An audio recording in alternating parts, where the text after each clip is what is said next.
Alrighty, it is official. I'm pregnant.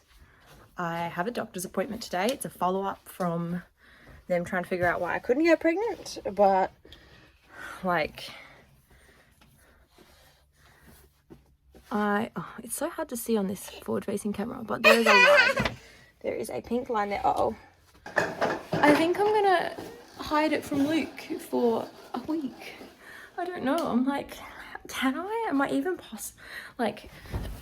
capable of hiding it for that long? Father's Day is next Sunday, so 6 days away now.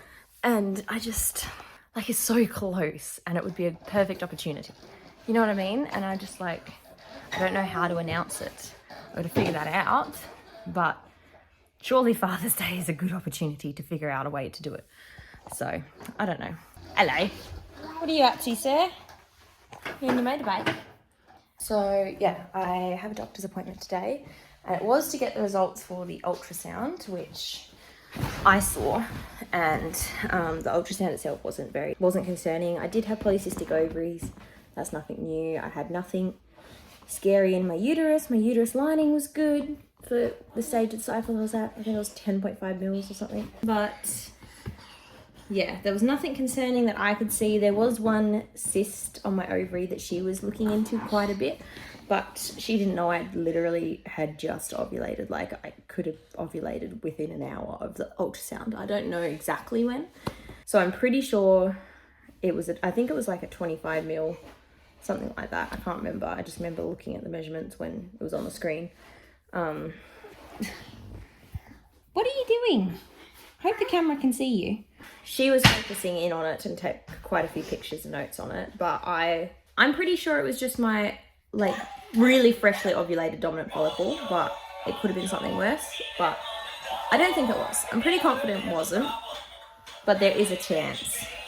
It was a bit iffy, but even if it wasn't the dominant follicle, it doesn't mean it was cancerous or anything terrifying. It was just something weird. I also had some bloods done checking my FSH. Not FSH, or maybe actually. Oh, now he's following me. Basically, I had bloods done and an ultrasound to figure out if there was any reason why I was having trouble conceiving. I'm just standing in my pantry. I can stand in my pantry because it's a walk-in pantry. It's kind of cool. I've never had a walk-in pantry, if you can't tell. Levi's feeding his biscuit. I just gave him to the puppy dog, who I switched off from inside the little zipper thingy, so I can't turn back on, and hopefully he doesn't realise that. So basically, with Hayden, we weren't protecting for ages because I was told we can't get pregnant and all that naturally. So we were like, we want to have kids, not right now, but eventually. And you can't get help until you've been trying at least a year. And we thought we might be ready to start trying in a year. So why don't we start now? And, not start now, but we stopped protecting, if that made sense. And then it was like, we didn't think anything would happen because we'd been told I was infertile and couldn't get pregnant. And I'm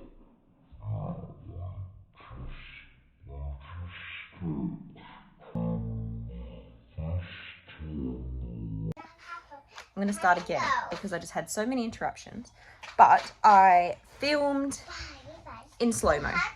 I think what I was trying to say. Been a while, so I'm not entirely sure, and it was all in slow-mo, so I was guessing a bit here. But I was trying to talk about royal jelly, and the fact that when I had Hayden, before I had Hayden, I had very irregular, very heavy, very painful periods, and I just wanted to regulate my period because the anxiety, when your period is crippling, a short period was 7 days, very rare, usually 10 to 14 days, sometimes a few weeks. I would be bleeding through a pad an hour for the first 6+ days of that. Like, I went through so many pads, I was in so much pain, so much blood loss. The fact it's irregular, and it's like, as soon as you get close to that normal 1 month, or for me, I think the shortest cycle I ever had was 32 days. As soon as I got to the 32 days, every day after that was just anxiety, like, is it gonna show up? Every cramp, and because I had endometriosis, I was cramping throughout my cycle. I was in constant pain anyway. Tough mentally, just waiting. So I just wanted to regulate my period. Yes, it seems stupid wanting your period to be more often when it's a horrible period, but then it just takes away the guesswork if it's regular. So that was my plan, and I did heaps of research, and I basically came across royal jelly as the only like solution without going to doctors and all that sort of stuff. Started on royal jelly. I waited until my period stopped because it can be a blood thinner, and again, periods were bad. They were alright after having Hayden. They only went for a week. I still didn't want to thin my blood. That was apparently one of the side effects. So I waited until my period had stopped or had almost stopped, started on the royal jelly and took it until ovulation. So I was using LH tests to test for ovulation. Did that one cycle, and to my complete surprise, my LH test said I ovulated day 14, and I was like, surely not. I've never ovulated day 14. But then I had like the familiar ovulation cramping, and I was like, am I ovulating? Like, I was really confused by it. Anyway, fast forward, I've told this story before, but ended up pregnant using the royal jelly just once. Haven't tried it again, because when I was trying to conceive Levi, I was breastfeeding and I didn't want to use it breastfeeding. And then by the time I'd stopped breastfeeding, I was already seeing a fertility specialist and like on their meds and stuff like that. And like, I wasn't going to mix heaps of meds. So I didn't try it with Levi. But then this time around, not breastfeeding, I stopped early with Levi, and let's give it a go, see what happens. Even though my periods have been regular trying to conceive this bub, they were still slightly longer than normal. I think I kept ovulating cycle day 17 to 19, give or take. I went on royal jelly and ovulated cycle day 15.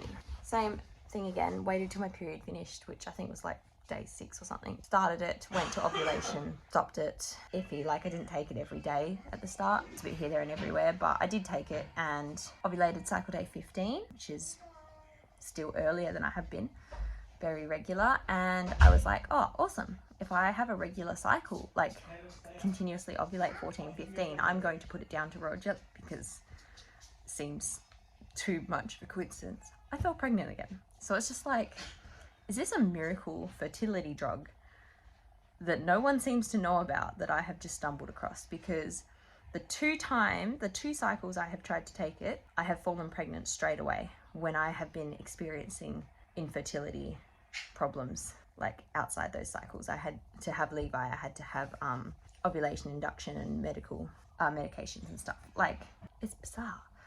Anyway, so that's what I was trying to show you guys, and I'll quickly get a video or a picture or something of the royal jelly so you can see what I take. Just the cheapest one from Chemist Warehouse, because Chemist Warehouse is up the road. I just take 1 tablet a day. The other thing I think I was saying was how I was really struggling not to tell Luke, because like coming out of the doctor's appointment and stuff, he rang and asked how it was, and I almost blurted it so many times that I was pregnant. And I don't think I'm gonna make it the week to Father's Day, because I've almost blurted it so many times. But yeah, I think that's what I said in the slow-mo. But moving on to the rest of the video. Thank goodness we don't have any cameras, and Luke's just like, I wonder what Storm's up to. And I'm just like, I'm pregnant.